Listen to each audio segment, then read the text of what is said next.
Dear Kuya Rex, masaya po ako kung mabubunot ang aking kwento. Nais ko itong ibahagi, hindi para ipagmalaki ang nagawa ko. At hindi rin para kumuha ng simpatya sa ibang katulad ko. Nais ko itong ikwento hindi para himukin silang gawin din ang ginawa ko, kundi para magsilbing paalala na minsan ang pagkakamali ay nagsisimula sa bagay na akala natin ay kaya pa nating kontrolin. Akala natin kaya nating tumigil. Akala natin walang masasaktan kung walang makakaalam. Pero mali po yun, Kuya Rex. Dahil kahit gaano katahimik ang karanasan o ang kasalanan, may bigat pa rin itong iniiwan sa konsensya mo. Itago niyo lang po ako sa pangalang Tolits. Hindi ko po ito totoong pangalan. At ito ang lihim na matagal ko nang pinagsisisihan. Kailan pa po ba yun, Ma? May trabaho na po ako sa ospital. Hindi naman na siguro kailangan yun, di ba? Sabi ko kay Mama. Anak, proud ako sa'yo na naging nurse ka na. Sagot niya. Pero ayokong iasa ang lahat sa'yo. Kailangan mo ring mabuhay para sa sarili mo. Mag-enjoy ka rin habang bata ka pa. Napabuntong hininga na lang ako. Alam kong matagal niyang pangarap magkatrabaho sa Italy. Ilang taon na niya yung inaasikaso. Ilang beses siyang umiiyak dahil palaging may kulang na papel. Palaging may bagong bayarin. Palaging may dahilan para ma-delay. Kaya noong matuloy siya, dapat masaya ako. Pero sa totoo lang, natatakot ako, Kuya Rex. Hindi dahil kaya kong mabuhay nang wala siya. Sanay naman akong kumilos mag-isa. Ang kinatatakot ko ay maiwan sa bahay kasama si Tito Rigor. Siya ang stepdad ko. Matagal na silang nagsasama ni Mama. At kahit hindi siya ang tunay kong ama, siya ang tumayong lalaki sa bahay namin. Actually, Kuya Rex, mabait siya sa akin.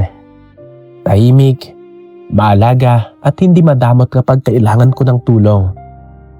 Pero hindi ko alam kung bakit sa mga huling buwan bago umalis si Mama, napapansin ko na ang mga bagay na hindi ko dapat napapansin.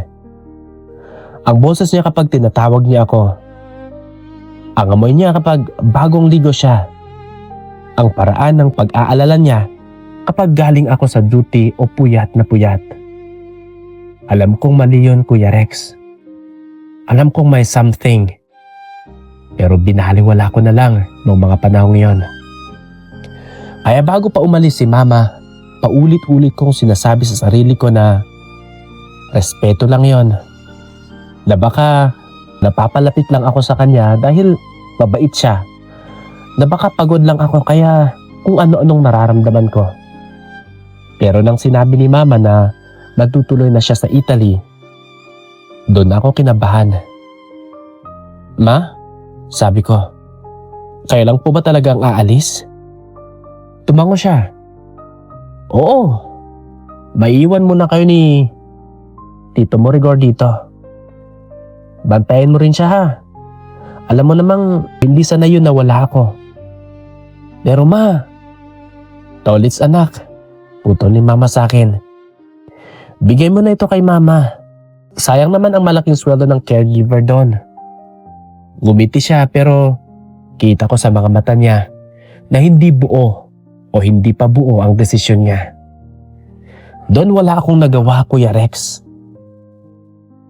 At ang tulad ng sinabi niya, umalis si Mama papuntang Italy. May mga pangako pa siyang pag-uwi niya, tuluyan na silang ikakasal ng stepdad kong si Rigor. Habang nasa kotse kami pauwi galing airport, tahimik lang ako. Nakatingin ako sa labas ng bintana habang pinoproseso pa sa isip ko na matagal pa bago umuwi si Mama. Kami lang dalawa ni Tito Rigor sa bahay.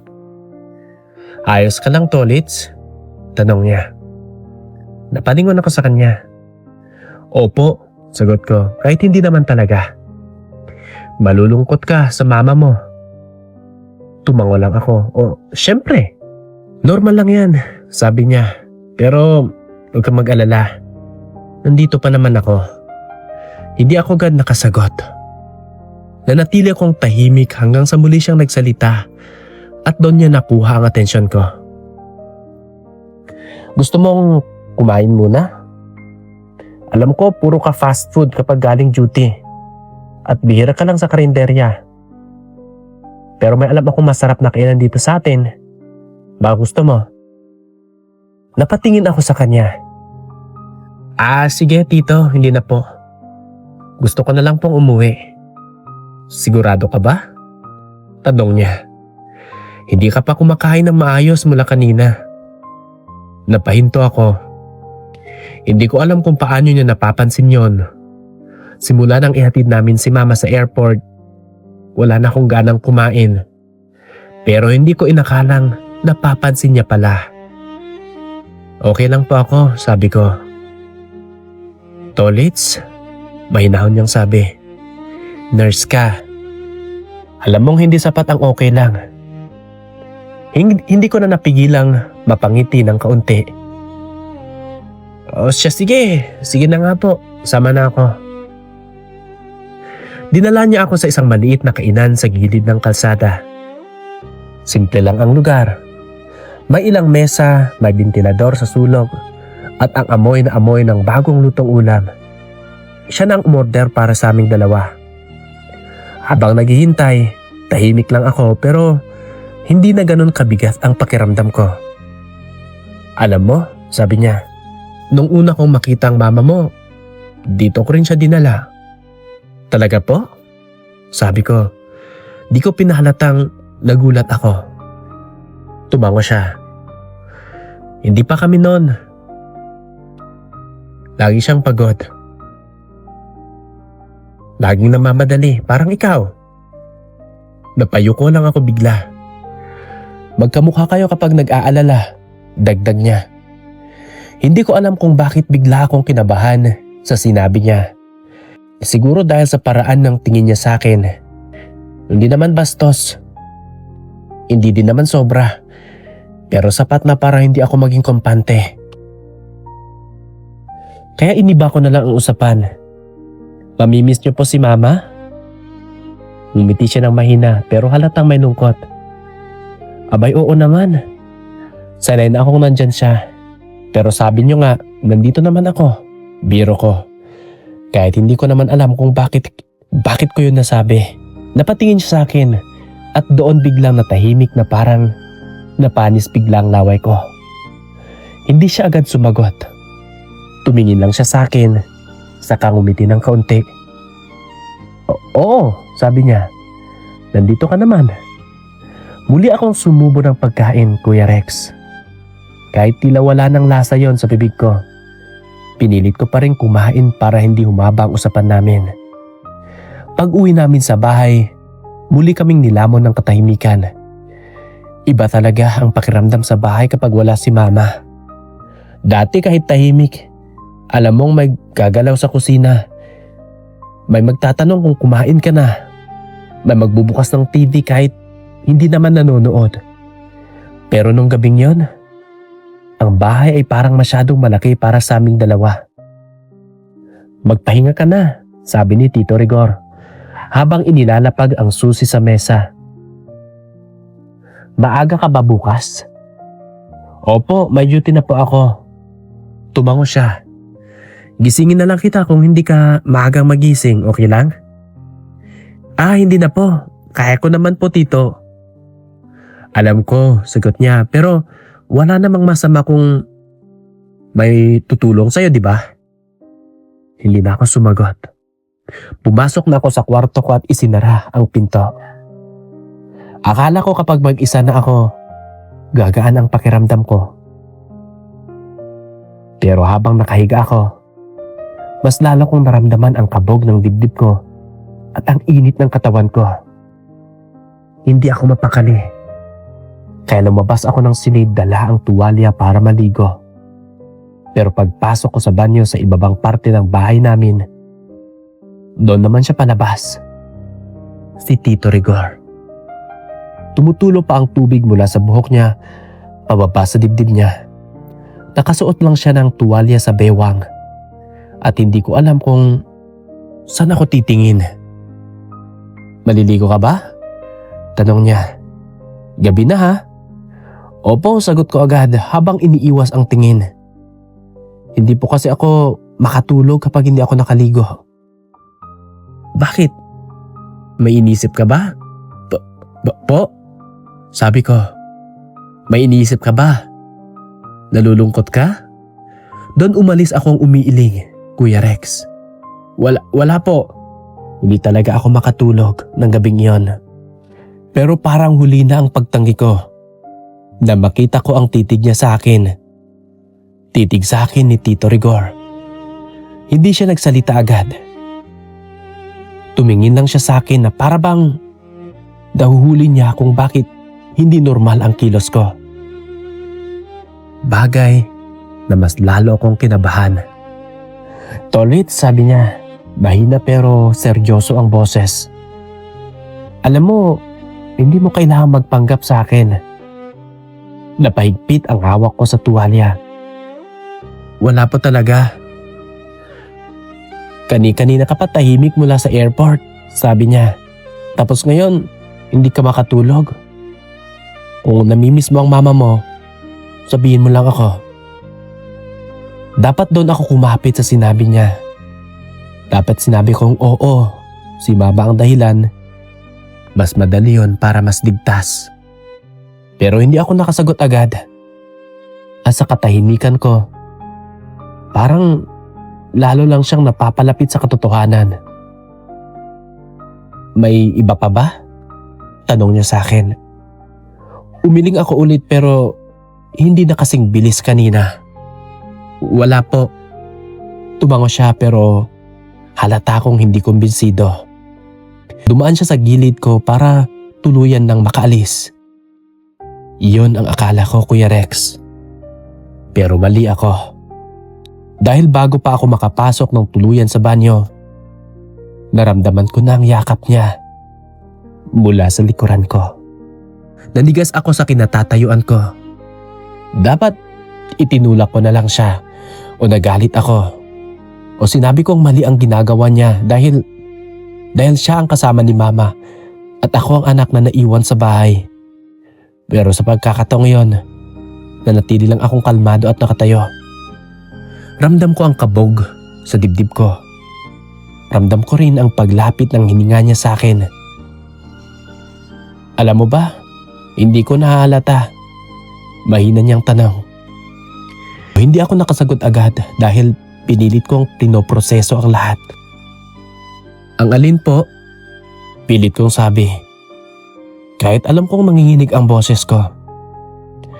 "Yung tingin mo," sagot niya.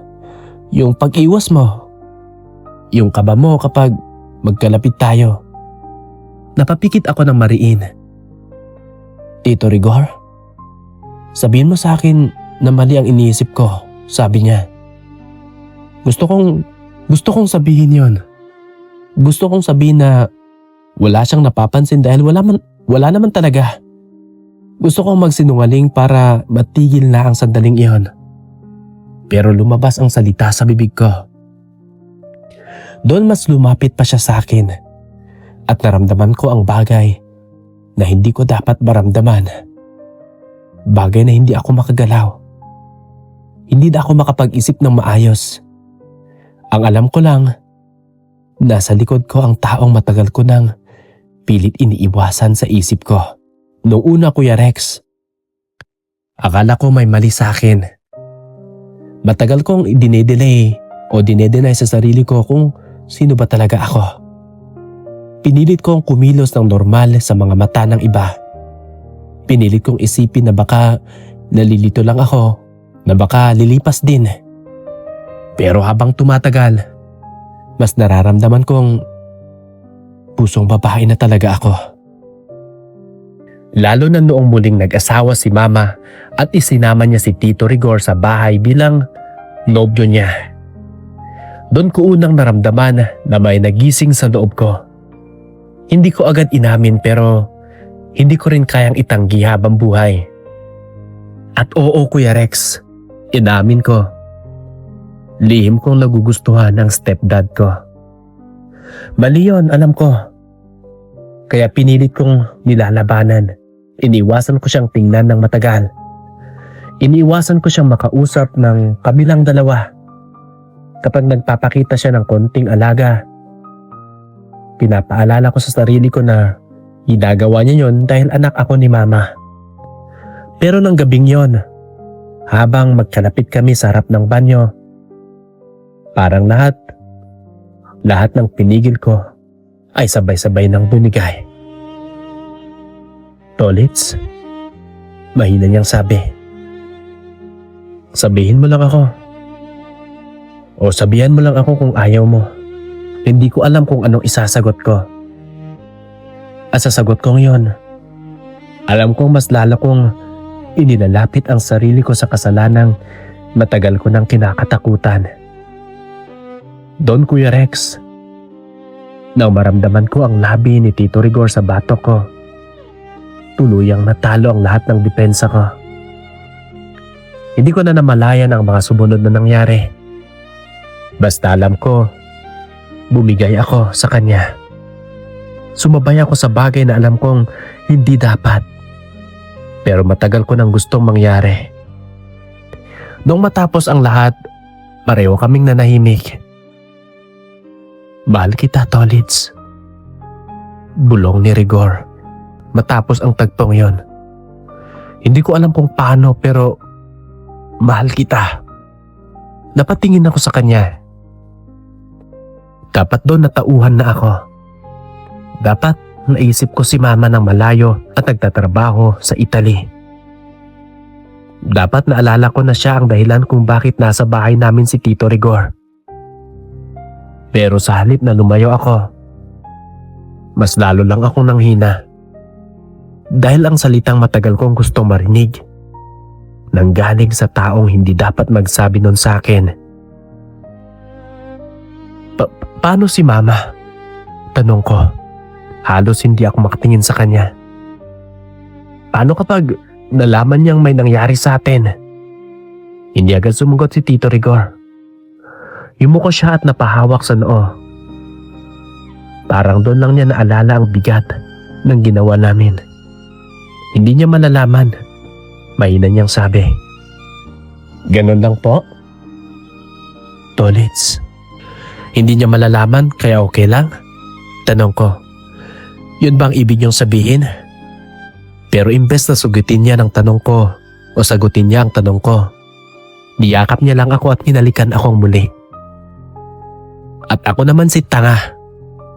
Muli akong nalunod sa kanya. Muli kong ibinigay ang sarili ko kahit alam kong mali. Sa halip na tumigil, mas lalo kaming nahulog sa sitwasyong kami rin lang ang gumawa.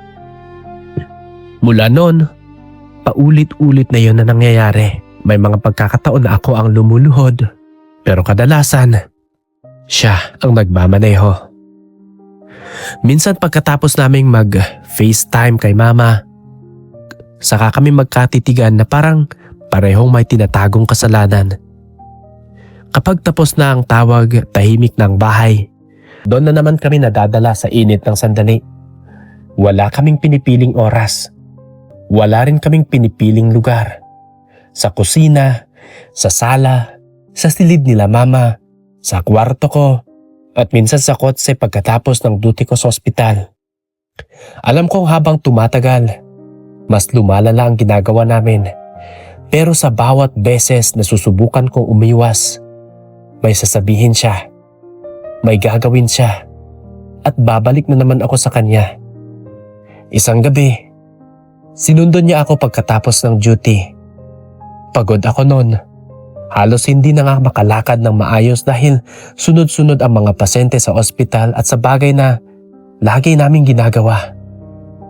Pagpasok ko sa kotse, inabot niya sa akin. Kainin mo to. Biro ni Rigor habang inabot ang balot. Nakakalakas to ng tuhod. Napatingin ako sa kanya, saka sa hawak niya. Balot talaga? Bakit? Ayaw mo? Hindi naman, sabi ko. Nakakatawa lang kayo. O baka naman ibang balot ang gusto mong kainin. Gusto mo? Ngumiti siya. Kailangan mo yan. Lagi kang puyat eh. Tinanggap ko na lang ang balot pero imbes na matuwa, bigla akong natahimik. Kasi ang mga ganong sandali, Kuya Rex, mas lalo akong nalilito. Minsan para siyang tunay na nag-aalaga sa akin.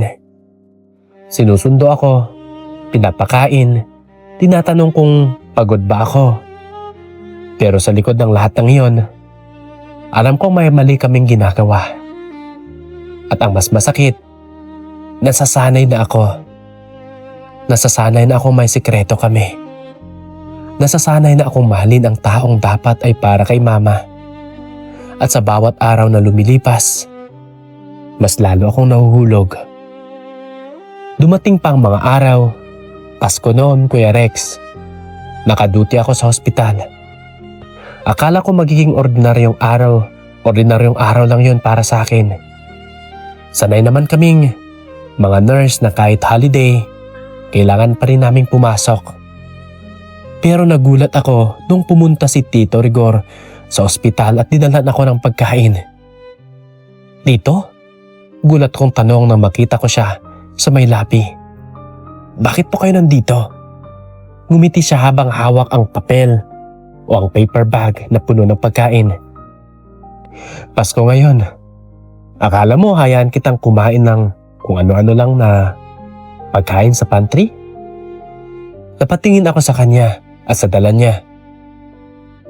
Hindi na po kayo dapat nag-abala pa. Hindi to abala, sabi niya. Gusto ko lang makita ka. Doon naman ako kumabog. O doon naman kumabog ang dibdib ko. Tumingin ako sa paligid. Natatakot na baka may makakita sa amin o may makarinig. Pero normal lang naman ang itsura niya. Para lang siyang kamag-anak na nagdala ng pagkain sa nurse na nakaduty. Walang may alam. Ako lang ang nanginginig sa loob, na takot sa silim na mali. Paano kung tumawag si Mama? Tanong ko. Sinabi ko sa kanya na dadalan kita ng pagkain. Sagot niya. Masaya pa nga siya. Sabi niya, alagaan daw kita. Napayuko ako. Ang sakit pala. Marinig yun, Kuya Rex. Si Mama mismo ang nagtitiwala sa kanya na alagaan ko siya. Si Mama mismo ang nagtitiwala sa kanya na alagaan ako. Pero hindi niya alam ang pag-aalaga na yon. Ang pag-aalaga na yon ang maging dahilan kung bakit lalo akong nahuhulog sa mali. Kumain ka na muna, sabi ni Rigor. Mukha kang pagod. Umupo kami sa isang bakanteng bahagi malapit sa hallway. Binuksan niya ang pagkain na dala niya. May kanin, may ulam at paborito kong dessert. Naalala niyo po ba? Tanong ko. Lahat ng gusto mo naalala ko. Hindi ako nakasagot. Dahil sa simpleng linyang yon, Kuya Rex, mas lalo kong nararamdaman na mahirap siyang bitawan. Hindi dahil tama siya para sa akin. At habang kumakain ako, palihim niyang hinahawakan ang kamay ko at bahagyang ngumingiti. Para kaming dalawang taong may sariling mundo, kahit nasa ospital kami at maraming taong dumadaan. Pero Kuya Rex, lahat ng mali ay may hangganan. Sa bawat ngiti naming dalawa, doon ko unti-unting binuo ang plano ko. Isang plano na pipiliin kong lumayo sa kanya kahit mahal na mahal ko siya. Dahil palihim akong nag-apply ng visa papuntang Germany. Wala akong pinagsabihan, hindi kay Mama, lalo na hindi kay Tito Rigor. Ginawa ko yon habang patuloy pa rin akong pumapasok sa ospital, habang patuloy pa rin kaming nag-uusap at habang patuloy pa rin kaming nagpapanggap na kaya ko pang manatili sa sitwasyong iyon. Pero sa totoo lang, pagod na ako. Pagod na ako magmahal ng palihim. Pagod na akong ngumiti kay mama sa video call habang nasa likod ng isip ko ang kasalanang ginagawa namin. Pagod na akong matakot na baka isang araw may makahuli sa amin at gumuho ang lahat. Kaya kahit masakit, pinili kong maghanda sa pag-alis. Dahil kung hindi ako lalayo, hindi ko rin siya kayang bitawan. At doon ko piniling lumayo. Hanggang dito na lamang ang aking kwento, Kuya Rex. Ngayon po ay nagtatrabaho na ako sa Germany bilang nurse.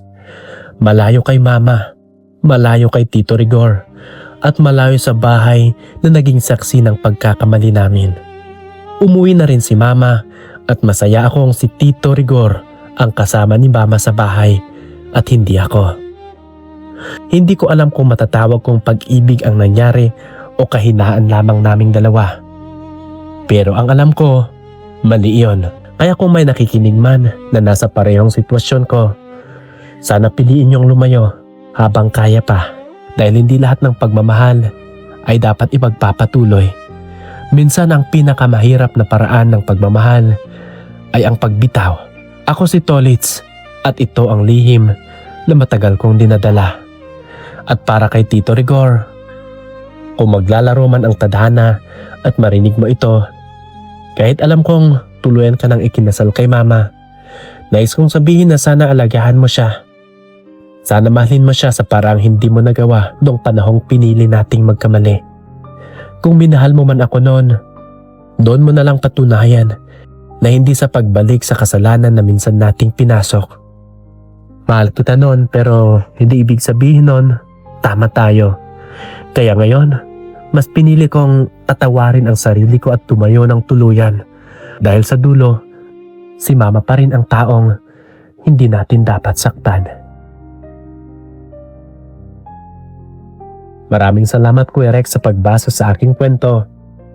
Tubos na gumagalang at nagpapasalamat. Tolits. Sa ating mga solid listeners, kung gusto nyo magkomento sa storya o kwento ni Tolits na pinadala sa ating programa, maaari kayong magpadala o magkomento sa ating comment section para mabasa niya. Napadala ko na po ang link ng video na ito sa kanya, kaya nababasa niya lahat ng tugon na may kokomento ninyo sa kanyang kwento. Maraming salamat, hanggang sa muli. Ako si Kuya Rex. Handog ko ang awit na ito para sa inyo.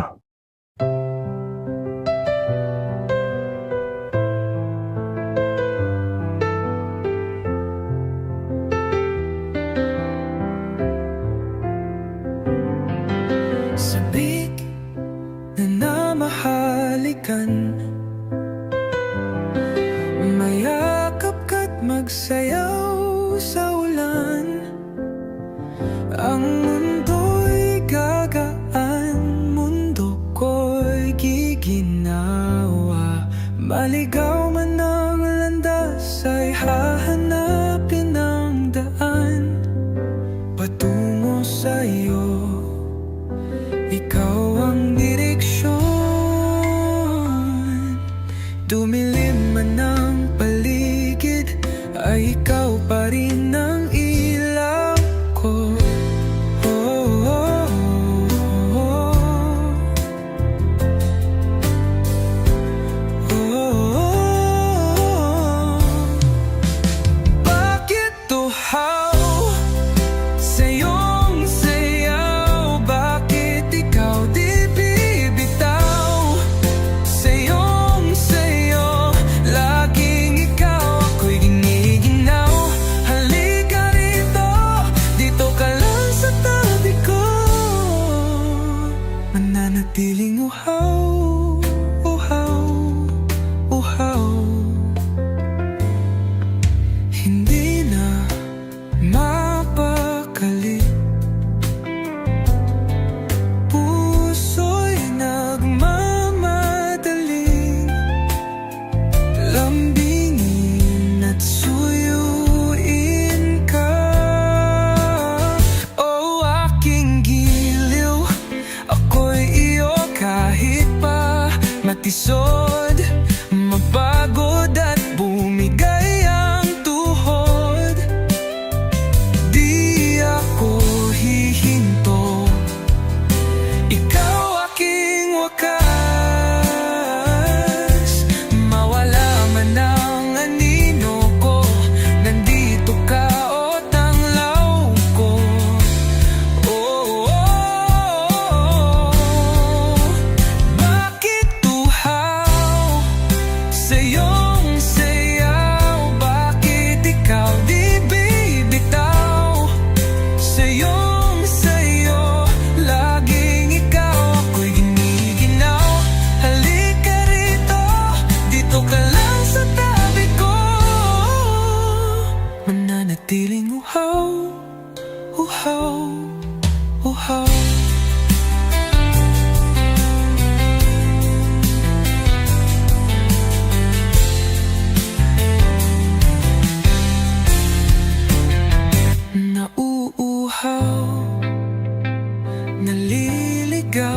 Nakatulalang tula bawat bigkas ng labi mo na uuhaw, sumisigaw. Bakit uhaw sa iyong sayaw? Bakit ikaw di bibitaw sa iyong sayo? Laging ikaw ako'y giniginaw. Halika rito, dito ka lang sa tabi ko.